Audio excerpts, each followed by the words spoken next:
how do you review a run in a way that will encourage progress instead of discouraging it and isn't just going to leave you circling the drain?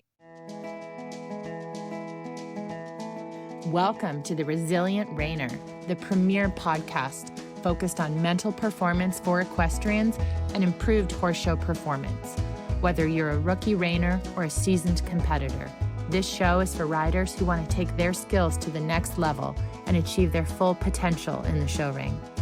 I'm Nicole Burnett, and I'm a master mindset coach who's obsessed with helping you achieve all those horse dreams you always thought were impossible.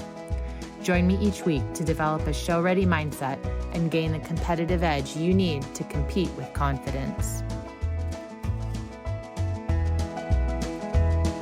Welcome back to Resilient Rainer Podcast. I'm Nicole, host of Resilient Rainer Podcast, and I'm so glad you're here. So I have a break this afternoon in between coaching calls, and I want to talk about that because I see this so often where people are just, you're holding yourself back. So just at this stage, I say, tell me about your recent run. And what do I get back? I'd just completed my ranch riding pattern.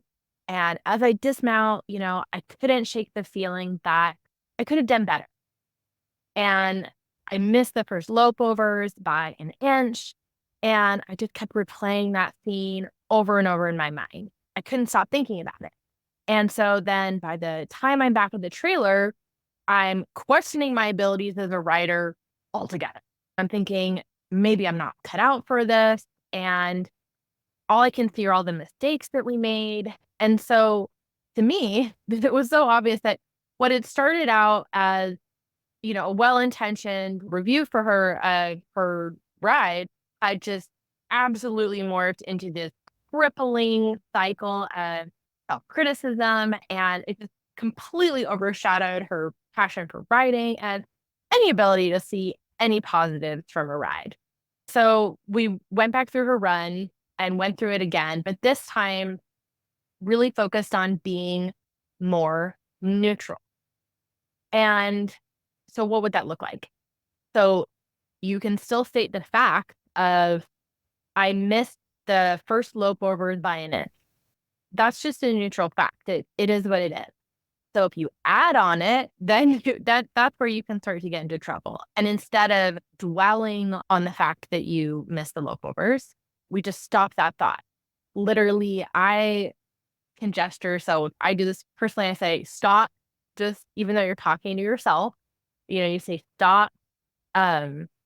We stop the thought and just acknowledge it. So what would you like to acknowledge in relation to missing the lope overs? And it'd be, I can adjust my approach next time. That is something that you can do. That changes you from being frustrated, disempowered, upset. It puts you in the driver's seat.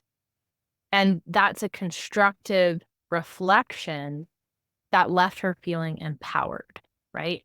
Because if you feel like you messed it up and there's nothing you can do to fix it, you're just stuck there. You're stuck in that frustration and lack of ability. And so then, we continue through the run. And by the time we finished reviewing her run, she's smiling. She's thinking about how much she had improved since her last run. And she's able to acknowledge, I'm getting better every time.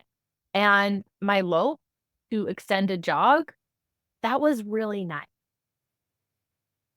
And that is so important to shift where she's feeling encouraged, feeling excited to apply what she's learned both as a writer and in her mindset.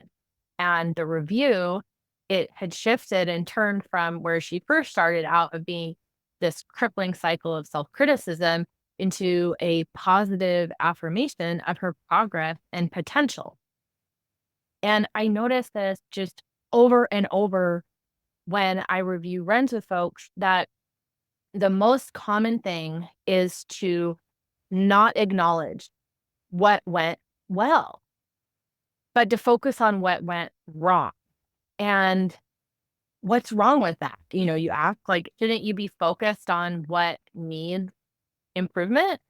This is such a key point, guys, because when you focus on what you lack, when you focus on the problem areas, because usually the entire ride is not a dumpster fire. There can be moments, sure, but the entire thing as a whole is not necessarily a dumpster fire.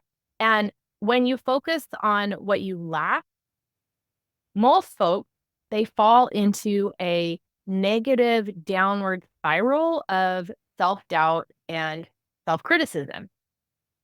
And so the self-doubt is going to sneak in through a seemingly innocent door, and you're going to say something or think something like, I could have done better. And can't we all, right? We can always do better. And on the surface, this sounds like a simple reflection, but it can quickly spiral into a cycle of self-criticism and doubt. And this little thought plants a seed of uncertainty that can grow into a barrier for future decisions and action. So why does that matter?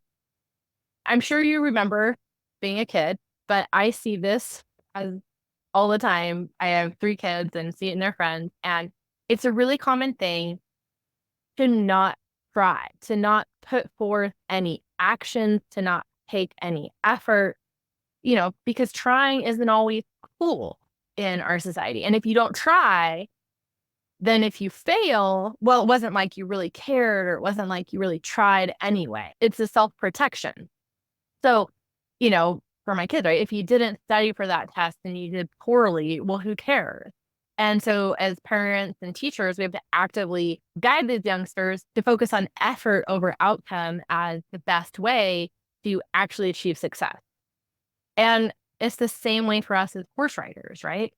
There's even more, because how you treat yourself during a review of your performance, it really impacts your willingness to participate fully in your horsemanship journey. If you know that you're going to be a total ass to yourself and you're going to harshly judge yourself later on, part of you will always hold back. And this is a natural self-protection mechanism. It's one that I'm very aware of because I personally can be so mean to myself. And so this is one that will absolutely hinder your progress. Okay. How do you review a run in a way that will encourage progress instead of discouraging it and isn't just going to leave you circling the drain? So it is entirely possible to look at your past actions, to learn from them, and still remain kind to yourself. So I'm going to give you guys 3 tips on how to do that. The first one is to stay neutral. And this is so much easier said than done. I know, but try. This is about evaluate your choices without attaching shame or criticism. And it's not about being perfect, it's about learning. So for example, you knock a pole, you can acknowledge you knock the pole without attaching meaning to it that you're a garbage rider. It just is a point of observation. That's something that you can take with you, take back home, take in, in your daily training sessions and get better. Okay. The second thing is to feel your feelings. It's absolutely okay to be disappointed by a result. And I know that I am very disappointed when things don't go the way I hope. The trick is to acknowledge your feelings without letting them define you. Because what I see over and over in myself and people I coach is that if you are disappointed, but you don't allow yourself to just acknowledge your disappointment, you get stuck there. And we don't want to get stuck in the mud. So that's the third thing here, is to learn and adapt. This is really about the taking action part of all of it, where I don't want you to get stuck in the mud, friend. All right. Use your experiences as a lesson. Ask yourself what you can do differently next time, and then just move forward with that knowledge. So I know I started off with the hitting the pole during a local, for example. So you'd acknowledge it, And then just say, what can I do differently? Did you come at it, at too much of an angle and you need a straighter approach? Okay, great. That is a very specific action step that you can take, that you can practice at home, that you can apply in the show pen, that that's a very specific thing. Was it your speed? These are you can take it and turn it into something very real and tangible that is neutral. And in your horsemanship journey, you will experience the whole rainbow of emotions, right? You're going to make decisions that in hindsight, you might want to change. And that's just part of the process. What's important is that you can change your behavior without adding a layer of shame or criticism, and that is going to shorten the gap, going to shorten the timeline so much in making progress when you can observe things neutrally and change your behavior without that shame and criticism. By changing how you review your performances, you can build a more resilient mindset. This approach is going to help you not only in the show pen, but in every aspect of your life. It's going to help you in your everyday training sessions. It really is that a lot of frustration in your everyday training because you can just observe what you and your horse did, how any given maneuver you're riding went in your training. And the more neutral you can be about it, the more you can take effective action because you're always free to choose differently. You're always free to grow from every experience. So that's really the big thing. I was like, oh gosh, I had to hop on Instagram and share this. So until next time, keep striving, keep learning, and most importantly, keep believing in yourself. Never give up. If any of this speaks to you, go ahead, try it out and send me a message. I always love that. Yeah. Oh, hey, thank you for being here. I'm glad you listened to the podcast. That is, if you don't listen to the podcast, I produce the Resilient Rainer podcast. So every week I put out episodes all about the mental side of riding, training, showing, because for anything like me, the physical components of riding your horse, okay, that part, fine. It was the do better aspect, the nebulousness of okay, I want to do better, but my trainer's real busy doing the horse stuff. How do I handle my brain? How do I handle everything that's going on in here? So we talk all about that. And it is absolutely best with friends along the way. Yeah. And I've loved starting, this podcast and hearing from everybody because it's so normal. You think you're the only weirdo whose mind is going crazy, and you're not. It's all super normal stuff. Well, I'm glad you're here, and thank you so much for listening to the podcast. And we'll talk to you again soon. If this is your jam and you want more like this, go ahead, come and join us inside Resilient Rainer Academy. It's a hoot. We have a good time, and it is all about the step-by-step how-to Lego manual of how to build your confidence as a rider so that you can make steady progress in your riding, compete with confidence, and bring the fun and joy back into riding.